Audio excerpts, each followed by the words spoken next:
Chapter 5, Hide and Seek. What are you going to be when you grow up, Nagano? Osamu Yoshikawa asked Nobuo.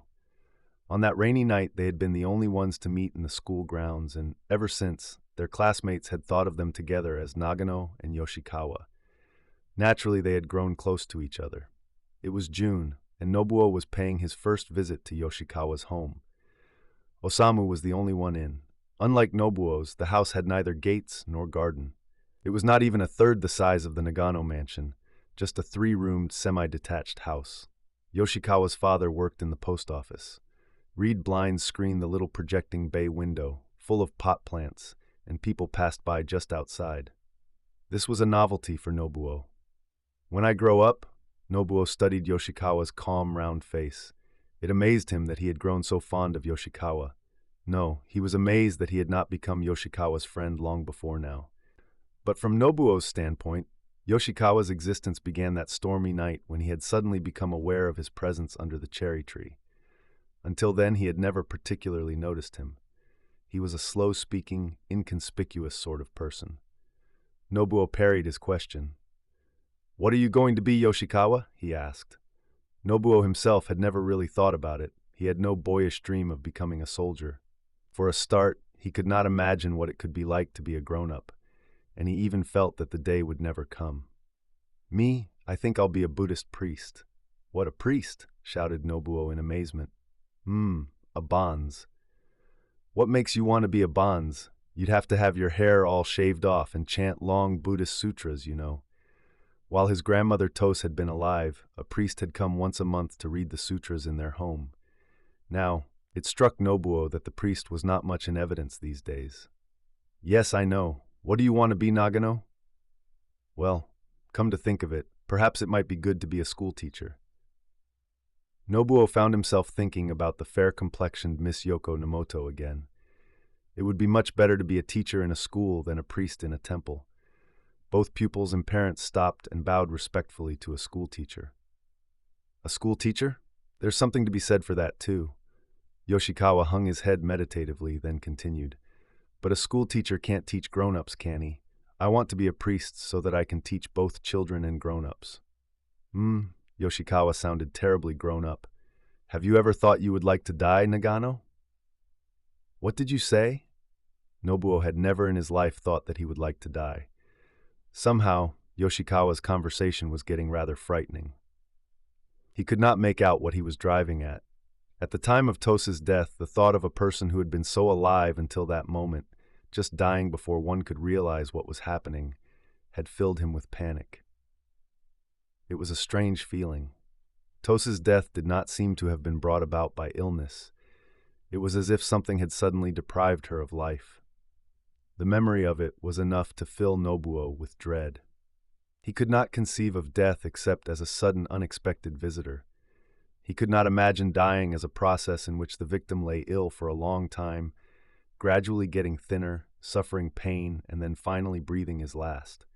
Occasionally, he would glance behind him in the dark, haunted by the fear that death would suddenly reach out for him. "Of course, I don't want to die. I want to keep on living forever. Do you want to die, Yoshikawa?" Sometimes I think I'd like to die," Yoshikawa said with a sad little laugh. Nobuo had been gazing fixedly at him, but now he turned his glance to a potted rhododendron. 4 or 5 children were running past the window. "But aren't you afraid of dying?" "Yes, maybe I am afraid, but when my father gets drunk, he kicks my mother."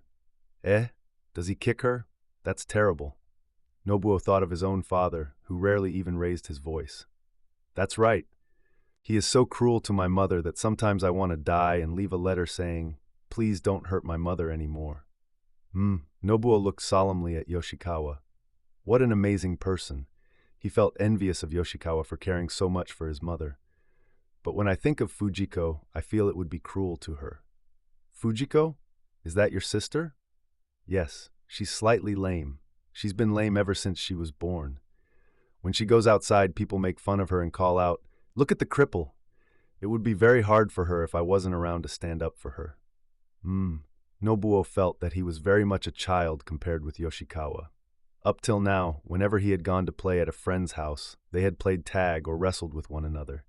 But Yoshikawa preferred talking to playing. It seemed that he had lots of things he wanted to talk about. Well, well, how nice to see you. You are always so kind to Osamu. The front door opened, and Yoshikawa's mother came into the house. Although she had never met Nobuo before, she greeted him affectionately. Could this be the person who gets kicked and punched so cruelly? Yoshikawa could not have been speaking the truth when he said he wanted to die because his mother was so badly treated. Then Yoshikawa's sister, Fujiko, bounced into the room behind her mother, and her merry eyes caught sight of Nobuo. "Hello. Good afternoon," replied Nobuo, bowing deeply. Fujiko was suddenly overcome with shyness and tried to hide behind her mother. But no sooner had Yoshikawa said, "What's up, Fujiko? Are you shy or something?" than she got over it. "I'm not shy anymore," she said as she walked unself-consciously across the room. She had some beanbags in her hand. As she walked, she kept hitching one shoulder up because of her lame leg. But although her shoulder moved up and down with each step, it looked as if she was doing it just for fun. Fujiko could play beanbags the best of the three, and Yoshikawa was fairly good too, perhaps because he was used to playing with her. Nobuo was the worst, but whenever he did a little better, Fujiko's round eyes sparkled with delight. When Nobuo got home and saw his own sister, all he could think of was Fujiko. He found it hard to believe that when Fujiko went outside, she was made fun of by other children. Surely what Yoshikawa had said about his mother being punched and kicked and about Fujiko being teased was all made up. His mother was much too kind a person and Fujiko was such a lovable girl. "I'm going to offer some rice on the family altar, Mother." Nobuo held out his hand to his mother. "What to the ancestors?" Kiku looked questioningly at Nobuo. He had never suggested such a thing before. Yes, Nobuo had begun to feel very uneasy that Kiku did not pay her respects at the family altar. Just recently, when he had been visiting the Yoshikawa's home, the priest had called and chanted some sutras. Seeing the sacred flame alight on the altar and the smoke of burning incense filling the room, Nobuo became aware of the fact that the doors of the family shrine at home had not been opened for a long time. He remembered how, when his grandmother had been alive, there had been offerings of rice and lighted candles on the altar every day. Suddenly Nobuo began to think of his mother as a cold-hearted woman. Many times he had heard Tosei say something like this, "Masayuki, when I die, you'll at least burn an incense stick for me, won't you?" So Nobuo felt that his grandmother was being cruelly neglected. Could it be that his mother never even gave a thought to her? It was not that he disliked his mother. He could see that she was kind beyond words, but at mealtimes he felt strangely hostile towards her. It was always the same, Kiku praying aloud, his father and Machiko with their hands in an attitude of prayer. Each time Nobuo felt an outsider and would stare at them until they finished. Often this feeling of loneliness would persist throughout the meal. Prayer took a lot of getting used to. There were some times when he felt like joining in, but for some reason or other he could not make himself take part. It wouldn't make any difference even if they didn't pray, he said to himself.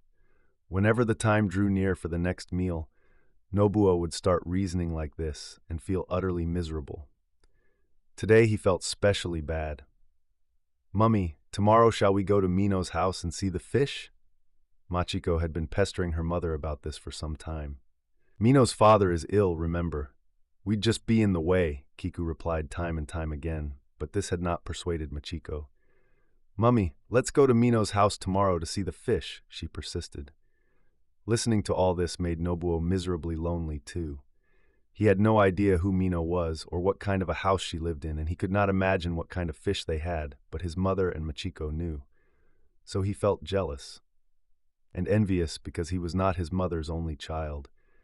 Then he thought, "It doesn't matter. I'll take care of grandmother anyway," and this was a comfort to him. "Mother, can I have some rice to offer on the family altar?" he repeated, his face revealing nothing of what he was thinking. Looking perplexed, Kiku was about to say something when Machiko broke in. "I say, Mummy, isn't Daddy going to be home for supper?" she asked, giving her mother's knee a shake, and ignoring the fact that Nobuo was waiting for Kiku to reply. "I'm afraid he'll be coming home late this evening," she answered, giving Machiko a smile. "Do you think he'll bring me a present?" "We'll have to wait and see." It struck Nobuo that perhaps he was not really his mother's child after all. What his grandmother had told him was probably true, that his real mother had died 2 hours after he was born. Glancing at Kiku and Machiko, Nobuo got up and went into the kitchen, but he had no idea where the special dishes and trays for the altar were kept. Grandmother Tose had strictly forbidden him to set foot in the kitchen without permission. Menfolk should not meddle in the affairs of the kitchen, she had said, laying down the law with a classical proverb. Each to their own role, man to man's, woman to woman's. To be loyal to his ruler and bring honor to his family is enough for a man. Now, having broken that taboo and entered the kitchen, Nobuo remembered Tose's stern words. It would surely grieve Tose if she knew where he was now, he thought, but on the other hand, he could not just walk out of the kitchen empty-handed. Nobuo, Kiku was calling. Nobuo did not reply but stood gazing at the floor. All of a sudden, tears began to fall. Nobuo, we're going to start supper now. Kiku came into the kitchen. Machiko followed her, and seeing Nobuo, she exclaimed, "Why? You're crying. Tell me, what's really the matter?" Kiku asked, bending over him. Nobuo turned his head away and, slipping out of her grasp, escaped into the room where the family altar was. As he knelt in front of it, an inexplicable sense of desolation came over him, like a cold mist in his heart. He could not make out whether he was sorry for his grandmother or just for himself, but the tears kept spilling down his cheeks all the same. Nobuo, you're angry because I don't offer rice on the family altar, aren't you? Kiku came and laid her hand on his shoulder. But I feel so sorry for grandmother, Nobuo sobbed. He pulled away from his mother's hand. You've forgotten about grandmother, so you don't offer her any rice. Kiku sat down, rigidly straight in front of Nobuo. He had never seen her look so stern before. But he went on. And another thing, why don't you burn incense to her? But that's because... Nobuo made no effort to listen to what Kiku was beginning to say, but kept on talking. From the beginning, you didn't like grandmother. What a thing. Grandmother drove you out of the house, so therefore you don't burn incense to her. Well, Aghast, Kiku took Nobuo's hand, but he dragged it away and shouted, "It's cruel to grandmother now she's dead."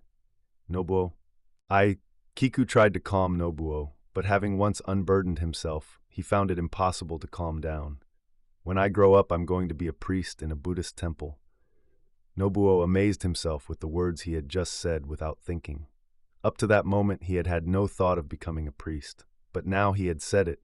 He felt that it had become the expression of his true feelings. That's it, he told himself in all seriousness. I'd really like to become a priest and offer up sutras in thanks for grandmother. You want to be a priest? Kiku's glance shifted from Nobuo to the Buddhist altar. Yes, Yoshikawa wants to be a priest. Me too. Nobuo could imagine himself and Yoshikawa, with round tonsured heads, chanting sutras together. Kiku nodded without saying anything. Her head was bowed as she quietly tried to keep back her tears. That night, when Nobuo went to bed, he could not sleep, for he remembered his mother's tears. He realized that many of the things he had said had wounded her. I wish I had never said them, he thought. Hey Nobuo, there's a friend to see you.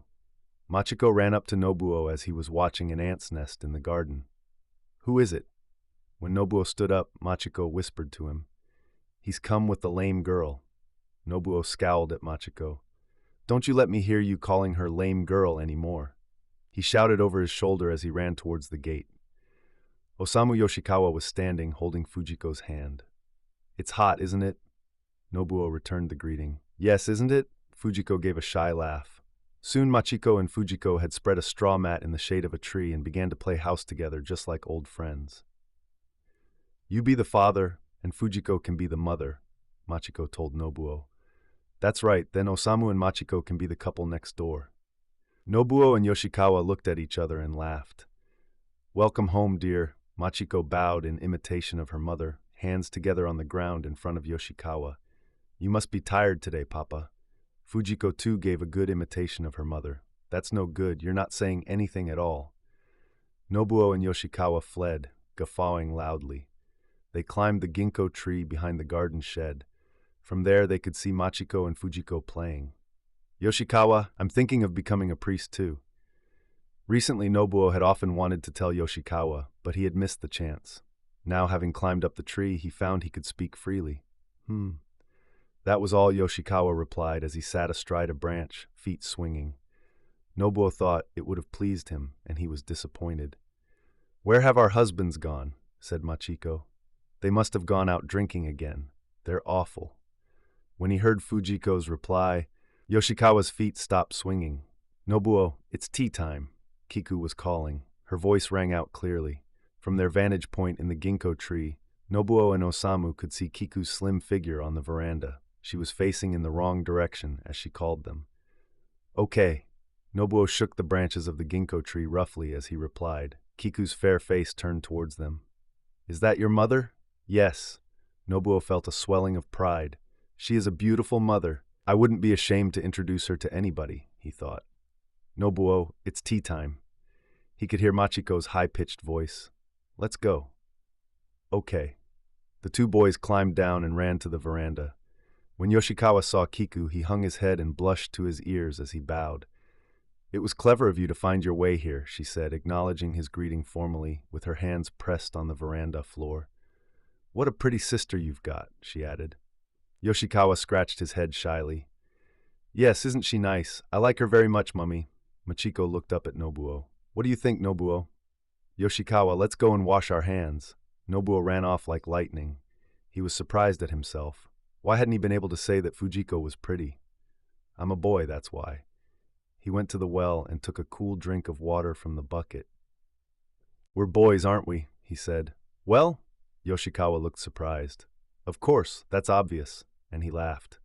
They seated themselves on the veranda and ate salty crackers from a heaped plate.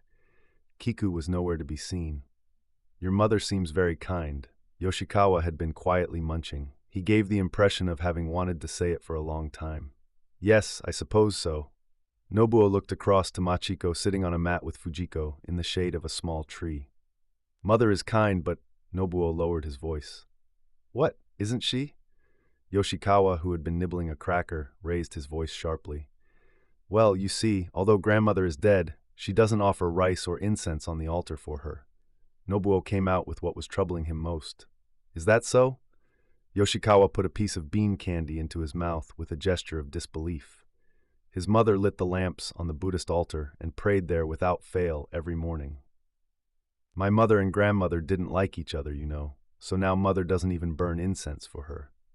Nobuo did not know why he was saying this. He had not intended to say anything bad about her, but whenever he heard anyone say she was kind, his antagonism was aroused.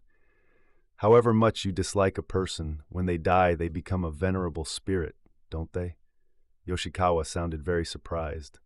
"That's what I think. Anyway, she doesn't even burn incense. I'm really sorry for grandmother." Yoshikawa seemed lost in deep thought. "So I want to be a priest and chant sutras for grandmother." Yoshikawa looked searchingly at Nobuo. "Nagano, you really want to become a priest?" "Yes, I give you my word of honor." Nobuo stretched out his little finger and linked it with Yoshikawa's stouter one, sealing the promise. "Hi, Nobuo, what are you making promises about?" Machiko came running up. "What's the promise about?" Fujiko came limping along after Machiko, going as fast as she could. "It's a secret." Yoshikawa tried to send them away. Tell us, tell us." Machiko gave Yoshikawa's knee a shake. Yoshikawa put his finger to his tightly sealed lips, and Nobuo nodded. "It's a secret, do you hear?" Fujiko laughed affectionately, looking up at Nobuo. What a strange feeling it gave him, somewhere in his chest. "My, you are having a good time. What's the secret? I'd like to know about it too."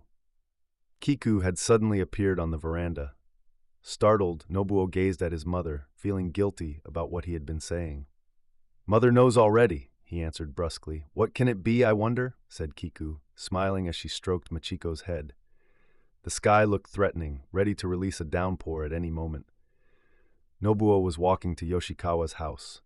The wind suddenly ceased completely, and the trees and grass in the gardens were motionless. "The summer is going. Holidays are over," he thought.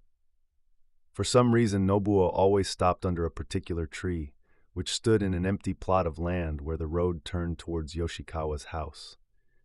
When he saw the tree, he knew he was nearly there, but he always stopped, even though he intended to go on. When he reached the tree, he would begin to wonder whether Yoshikawa was in, but after a moment or two, he would run on cheerfully. "I've got something to show you." Yoshikawa had been looking forward to Nobuo's coming. "Something interesting? What's that?" Yoshikawa's house was spotless everywhere. The shoes in the porch were always cleaned and arranged as if for display, never left untidy. Everything spick and span, Nobuo always thought. Since he had become class monitor, Nobuo had had to write the marks for classroom cleanliness and order on the blackboard. At those times he remembered Yoshikawa's house. "If you guess right, I'll give it to you," Yoshikawa laughed. Fujiko and her mother were not at home. "It'll be raining any minute now," Nobuo thought as he replied. "What can it be? A top?" Yoshikawa laughed again and said, "Not that. It's not a kid's toy." "Well, is it something for grown-ups?" "It's something both kids and grown-ups can look at." "Something to look at? Is it a picture book?" "Yes, that's it." Yoshikawa took a book from a drawer below the Buddhist altar. When they opened it, Nobuo's eyebrows shot up. The first page had a picture of emaciated spirits of the dead being pursued by green and red demons over a needle-studded mountain. "What do you think of this, eh?" "It's frightening." Yoshikawa adopted a superior air. "Rather awe-inspiring, don't you think?" Nobuo turned over the page. In this picture, men were sinking and floundering in a crimson lake, crying for help. Those trying to crawl out at the edge were being pushed back by demons with iron clubs. "How awful!" A strong feeling of horror swept through Nobuo. "There's no hope for them. They are the people who did evil things during their lives. That's the sea of blood." "The sea of blood?" Thoughts of clammy, slimy blood flitted through Nobuo's mind. "Yes, these people murdered and shed the blood of others, so they are put in the sea of blood, so my mother says." The next picture showed a crowd of people in a huge cauldron with upraised hands screaming for help. Flames licked around it. Horrible, isn't it? Nobuo was becoming more and more depressed. There's nothing to be done for them. Hell is a place where evil men like them must be thrown. Yoshikawa looked at Nobuo and grinned. "If you do something bad, that's where you go." Nobuo felt wretched. "What if I do something bad?" he thought. Seeing Nobuo's gloomy face, Yoshikawa quickly flipped over a number of pages. Elephants, rabbits, and lions giving children rides on their backs and romping and playing with them appeared. Nobuo could not help breaking into a smile. Yoshikawa smiled too. "That's a picture of paradise. Paradise is a wonderful place, isn't it?" The next picture showed a group of men with peaceful faces, gathered around the Buddha listening to his teaching. "Are these all good men?" "That's right." Nobuo cautiously turned back to the picture of the boiling cauldron. "Yoshikawa, the people who go to hell, are they people who have done only one thing wrong? I suppose they did wrong things every day?" "Maybe. Perhaps they never did a single good thing in their lives. Maybe, I think so." "Then, in that case, paradise is for those who never did an evil thing." "Maybe that's it." Yoshikawa looked in surprise at Nobuo's earnest face. "Yoshikawa, do you think you will go to hell?" "Well, I don't know. What about you, Nagano? I've never done anything really bad, but is having a quarrel with your sister bad? I've had lots of quarrels." "Now you mention it, I have quarrels too. When my father gets drunk and violent, I often want to knock him down." Yoshikawa showed Nobuo his clenched fist. "Yes, but are paradise and hell real places?" "The priest says they are." "The priest wouldn't tell lies, would he?" The two nodded agreement. Nobuo once more turned to the pictures of hell. There was a rumble of distant thunder. "There's an evening shower coming," said Yoshikawa, leaning out of the window. Glancing at the picture of the souls trying to scramble out of the sea of blood, Nobuo suddenly remembered the picture of the crucifixion which his father had showed him. What about him? He wondered. Did he go to hell, or did he go to heaven? It struck him that the crucifixion picture was a picture of hell, too. The last day of the summer holidays finally arrived. Tomorrow they would have to go back to school. Towards the south, gigantic columns of cloud were piling up against the sky. Nobuo had been to the woods at the Yushima shrine to catch cicadas. When he got home, he could hear the sound of Fujiko and Machiko singing. As usual, the pair of them were kneeling on a mat spread out beneath a little tree. He caught sight of the back view of a boy beside them, but it was not Yoshikawa. Who could it be? As Nobuo came up to them, all three turned round. Well, I never, if it isn't Torao. Sure enough, it was Torao, who used to accompany Roku the peddler on his visits when Tosa was still alive. Nobuo, where have you been? As always, Torao's eyes sparkled impishly like a pair of black beans. He looked a little shy. To the Yushima shrine catching cicadas. Why haven't you come round to play recently, Torao? But since her ladyship died.